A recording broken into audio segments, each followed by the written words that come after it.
Marcus Hale had always believed that a good man does what needs to be done, not because someone is watching, but because it is simply the right thing. He had raised his 7-year-old daughter Lily on that principle, reading her bedtime stories about quiet heroes and unsung courage, teaching her that strength is not measured in what you gain, but in what you give. He worked 2 jobs in a warehouse, shift in the mornings and a delivery route in the evenings, and still managed to pack Lily's lunch every single day with a little handwritten note tucked beside her sandwich. Life was not easy for Marcus, but he wore its weight with a dignity that most people never noticed. That was the thing about Marcus. Nobody ever really noticed him. He was the kind of man who blended into the background of the world, ordinary in every visible way, extraordinary in every way that mattered. On the night of October the 14th, a storm rolled into the city of Hargrove, with a ferocity that no forecast had truly prepared anyone for. The wind screamed through the streets, rain hammered the pavements like a punishment, and rivers of water rushed along the gutters, carrying leaves and debris and forgotten things. Marcus had just finished his delivery shift and was driving home through streets that were rapidly becoming dangerous when his headlights caught something that made his heart stop.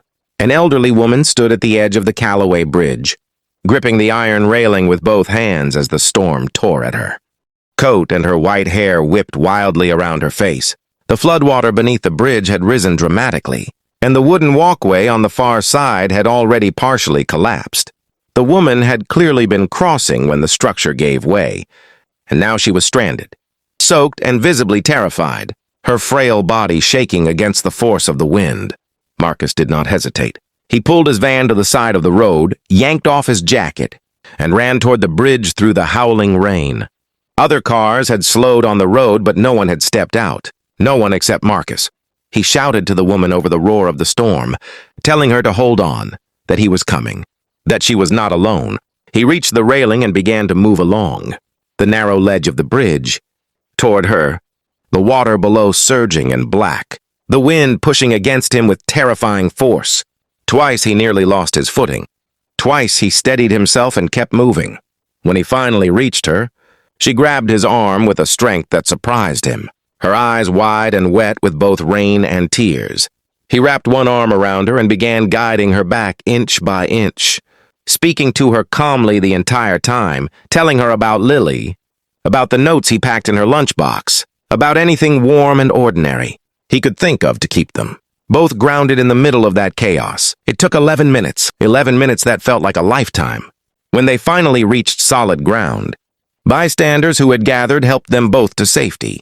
Marcus wrapped the old woman in a foil blanket from his emergency kit, made sure she was breathing steadily, and when the ambulance arrived and the paramedics took over, he quietly walked back to his van, soaked to the bone, and drove home. He did not give his name to the reporters who had arrived. He did not want recognition. He just wanted to get home to Lily. But the woman he had saved was Eleanor Voss, and Eleanor Voss was not simply an elderly lady caught in a storm. She was the founder of the Voss Family Foundation, one of the most respected philanthropic institutions in the state, a woman who had spent 60 years quietly transforming lives through education, housing, and opportunity for single-parent families across Hargrove. It took her 2 weeks to find him. When she walked into the warehouse where Marcus worked on a Tuesday morning with her assistant beside her, every worker on the floor fell silent. She walked straight to Marcus, took both of his hands in hers, and looked at him with eyes full of a gratitude that words could barely contain. She told him she knew he had not saved her for reward, and that was precisely why what she was about to do felt right.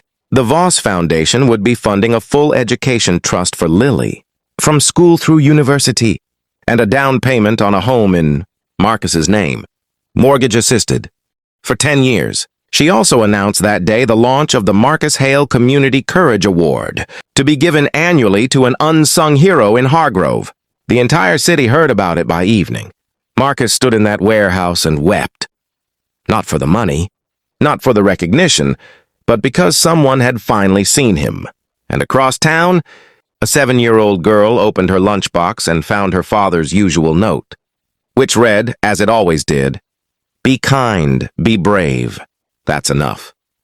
If this story moved your heart the way it moved ours, please give it a like. Share it with someone who believes in quiet heroes, and subscribe to Kindness Corner Stories, where every story reminds us that the most powerful acts of courage often happen in the dark, seen by no one, remembered by the world.